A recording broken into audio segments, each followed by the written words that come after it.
Will Netflix also do sound entertainment and not simply vision? Will the ban on political advertising on Twitter lead to the end of grassroots ideology?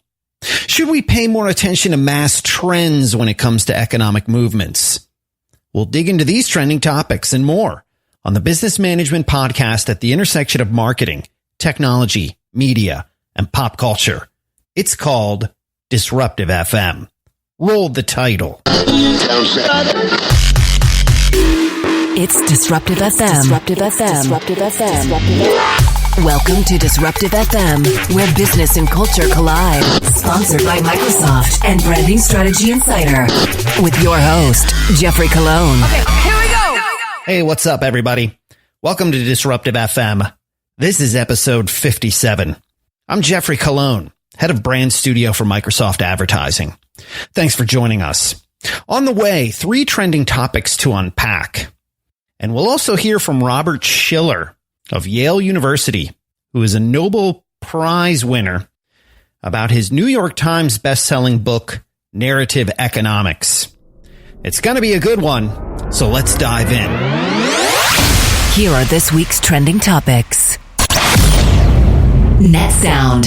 Netflix is known as that because it started as a company in which you went on the internet to order movies, also known as flicks, to watch. They sent them to you using the mail to watch on DVD. Now the company is more of an original production company, but don't just limit it to flicks. In fact, maybe they need to name a new area of the company Netsounds. Because just last week, the company announced it was issuing its first original podcast. And this should be no surprise to any of you who listen like a cultist to our show, DFM. We've been saying for years, podcasts, especially original storytelling podcasts, are the new books. They're the new screenplay. Now, don't get us wrong. We're not saying books are dead. Hardly. We just think the way to get movies or shows made may no longer come from traditional script writing alone. They may come from audio originals, just like back in the day when radio gave birth to television series. This is the perfect remix that Netflix realizes it should be in, because instead of spending millions to produce an original film, it can produce audio for the tens of thousands, test it, and figure out if there's an audience. Don't be surprised if we see traditional film production companies like Universal, Sony, and Paramount following suit. Because if this works, the only sound it will generate is the ka-shing sound of dollar signs and new subscriptions to streaming services where films or series will stream exclusively with the proud marketing tag, only on Netflix, based on our original popular podcast. Trending topics on DFM. The politics of tweeting. Last week, Jack Dorsey of Twitter canned political advertising on the platform. It was a PR move more than anything. A way to say, hey, Zuck, what's your next move? But while we can applaud the platform for not wanting to invite more controversy, political advertising on Twitter isn't the problem. It's bots generating trends that persuade, confuse, and politicize on their own. I mean, just this morning, 2 trends on Twitter were hashtag cream pie and hashtag forced anal. Not the types of things that naturally trend. So Twitter has a problem. Astroturfing is rampant. It's very easy to create millions of bots on the network and then have them retweet more popular politicians or trolls who may have certain narratives they want to push. And when they get those to trend, well, the larger news media reports on it.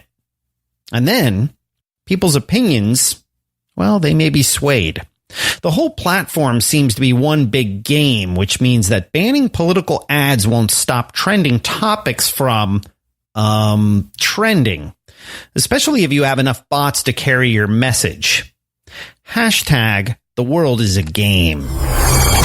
Trending topics on DFM. Narrative economics. If the world is a game, than communication hybrids who understand mass movements and trends and economics run the world. At least that's what our next esteemed guest writes about in his new book titled Narrative Economics: How Stories Go Viral and Drive Major Economic Events. Professor Robert Shiller is an esteemed economist, a professor of economics at Yale University. He's a Nobel Prize winner and New York Times bestselling author. He's been researching and writing about narrative economics and the role it plays in macro trends for over the past decade. In between interviews with the Washington Post and CNN, we were lucky to speak to him via Skype. Let's check it out. I am supportive of STEM majors, the science majors, but I think that there's a current narrative about preparing yourself for the job market of the future that puts misplaced emphasis on STEM. It's now the emerging new major for undergraduates around the world, I suppose.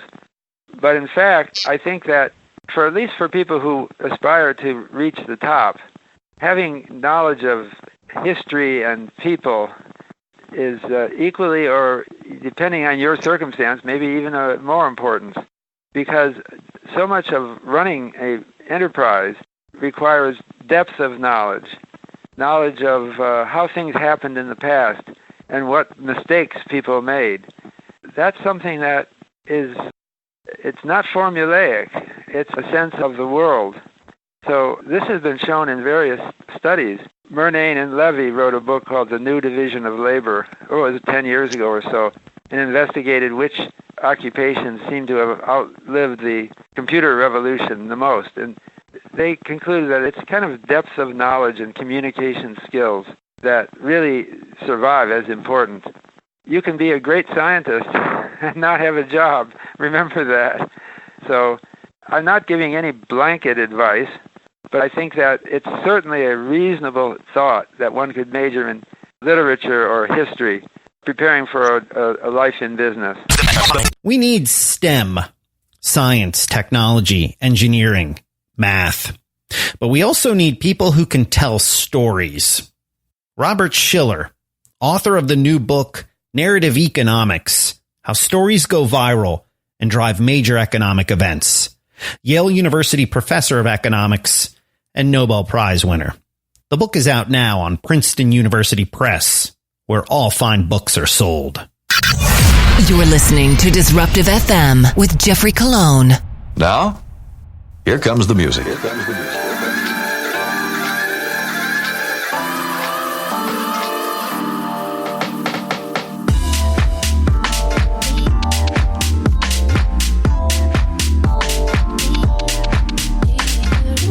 It's Disruptive FM, the culture of business. I'm Jeffrey Colon. Thanks for being here. We would love to connect with you. You can follow us on Twitter and Instagram at Disruptive FM. And you can connect with me personally on Twitter and Instagram at DJGeoffe. Big shout out to our sponsor partners, Microsoft Advertising, Intelligent Connections. Create smarter customer journeys in the era of customer-centric marketing. Learn more at microsoftadvertising.ai. Also, check out the Insights with Microsoft Daily Voice skill today. You can find it on Amazon Alexa and Google Assistant, or subscribe to it on Apple Podcasts, Google Podcasts, and Spotify. Give them 2 minutes daily. Insights with Microsoft will give you the must-need marketing insights. Insights with Microsoft. Marketing intelligence at the intersection of ad technology and consumer behavior. And Branding Strategy Insider. Branding Strategy Insider serves 50,000 plus senior level marketers, CMOs, and business decision makers daily. And is distributed by partners such as the Washington Post, Wall Street Journal, Google News, and Forbes. Branding Strategy Insider is the leading resource for thought leadership in brand strategy and brand management. Learn more at brandingstrategyinsider.com. And Iographer. Iographer creates accessories for your mobile device to help you make better videos. Their cases allow you to attach filmmaking accessories like microphones, tripods, and lenses, and help you to stabilize your video and look like a pro. And they won't bust your budget either. We use them on a lot of our videos for Disruptive FM. Learn more at iographer.com. In the background, music from Scott Diaz. It's a track called Life on the Outside. That's the Grand Plans remix. It's out now on the Life on the Outside EP. Hey nerds! Listen up! Disruptive FM presents the new Hootie Hoo in Turned Up Tech. Hootie Hoo! Geargasm. Shut up and take my money. Apple has new AirPods for you to lose on the subway platform. Just kidding. They're called the AirPods Pro. The new generation Apple True Wireless earbud has a new design that is shorter with a more bulbous end. A new force sensor in the stem replaces the tapping gesture for controlling the headphones. Multiple sizes of silicone tips help provide a better seal and fit to help with the new noise control features.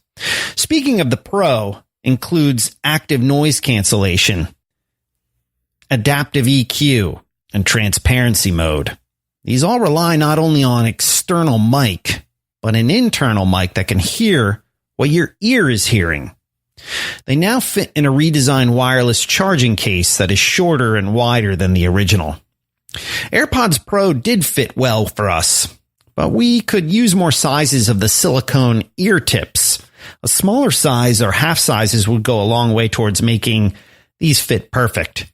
Apple, like Klipsch, chose to use an oval-shaped tip, which could be part of what makes it stay in so much better, even with not the perfect size. The audio quality was great. With a good fit, it was punchy, full of sound, and a huge step up for AirPods.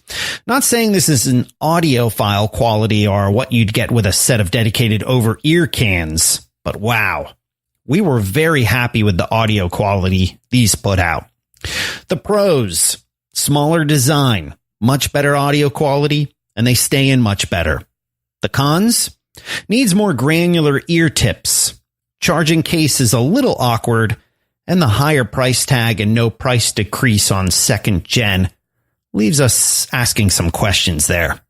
All in all, on the Geargasm rating scale, we give the AirPod Pros a 4.5 out of 5. Okay, here are a few stories that are starting to create some buzz. We think you might want to pay closer attention. It's a segment we call On the Radar. Here's what's on our radar. Number 1. Millennials, on track to becoming the biggest generation, appear to have more than their share of health problems, too. New data suggests a surge of chronic conditions in those born between 1981 and 1996, including depression, hyperactivity, and hypertension. Unmitigated, such illnesses could lead to a 33% increase in health costs and 40% higher mortality rates than for the group before them, Generation X. The fact that millennials entered the workforce during the financial crisis and face unprecedented student debt loads may have contributed to their problems. Number 2. Despite the proliferation of digital banking, financial service companies are in a race to save their branches. Thousands of these outlets have, but customers, they still demand the option of banking in person. So banks are experimenting with new retail spaces that offer a friendlier, more human touch. Capital One hosts happy hours at its banking cafes, while PNC Bank staffers attend community events to invite people to their solution centers. Early results are promising, but will it be enough to save brick and mortar banks? Number 3. What do you want to be when you grow up? The age-old question has garnered a new response from young people. A social media influencer. More than 86% of 13 to 38-year-olds would try influencing, citing interest in getting paid to promote products on social media. Key motivations differed across age groups. Millennials were drawn to money and flexible hours, while Generation Z was primarily motivated by making a difference. Both generations trust influencers over celebrities and athletes, fueling rapid growth in the influencer economy. Okay, that's going to do it for DFM, episode 57. Big thanks to our guest, Robert Shiller, professor of economics at Yale University. Next week, more heat for you. We're joined by Melissa Yarena, adjunct professor at NYU. And over the next few weeks, we have Emmanuel Probst, Adrian Bellina, and Casey Carroll. Also, check out a special episode of DFM with Aya Kikamova and myself, where we look at the trends you need to know for the 2020 decade. It's called 2020 Vision. As always, thank you for your time and attention. Do us a favor, rate, review, and subscribe to the show. We're on Spotify, Apple Podcasts, Google, Spreaker, Stitcher, YouTube, iHeartRadio, SoundCloud, and Pandora. One more time, the socials, Twitter and Instagram at Disruptive FM. And check out cool content from our sponsors at MicrosoftAdvertising.ai, BrandingStrategyInsider.com, and iographer.com. Until next time, from everyone here at DFM, I'm Jeffrey Colon. We'll catch you next week. You've been listening to Disruptive FM with Microsoft Communications designer Jeffrey Colon. All thoughts are his own. Disruptive FM is produced in Los Angeles by Feeler Media.